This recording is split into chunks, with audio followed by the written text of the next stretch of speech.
Dr. Anthony Fauci on defense after criticism of his consistently inconsistent messaging. What they didn't seem to understand is that science is a dynamic process. So when you hear someone say something at one point, and then 2 or 3 months later, if you stick with what you said at the original time when you had 1/5 the amount of data that you have now, I think that would be inappropriate. You know, it's also inappropriate. You never acknowledged that you were changing. You just would change. This after newly released emails show a key Wuhan researcher thanked him for downplaying the coronavirus lab leak theory. Joining us now to react, Fox News medical contributor and author of the forthcoming book, The Price We Pay, What Broke American Healthcare and How to Fix It, Dr. Marty Makary. Dr. Makary, I happen to know, off camera, on camera, you were frustrated before these emails come out.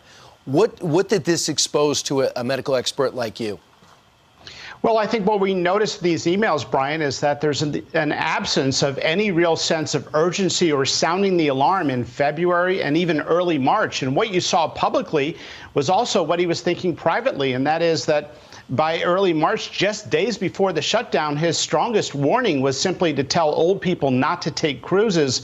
Hundreds of leaders in the United States were emailing him throughout February and early March, begging him to understand what should they be doing, how should they prepare, should they take this seriously.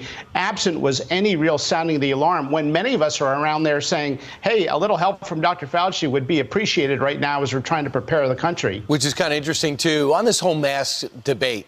Wherever you stand on it, we know he flip-flopped on it, and we also know that in Science magazine, that Chinese scientist who's a friend of his was critical, say, why are Americans not being told to mask up? And then he quickly wrote back and said to him, sorry, that reporter messed with my words. I would never say something like that. I think the big story is, should we have been masking up? And why did a Chinese researcher have to tell a magazine writer that?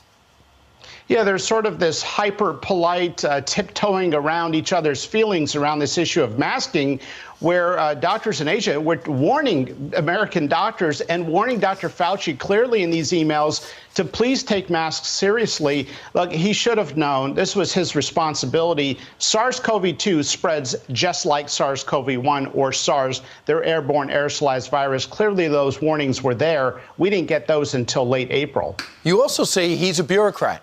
He's been doing this over 50 years. He knows what to put in an email. We see stuff that's concerning here. But imagine if he wasn't as skilled as being a bureaucrat as he is.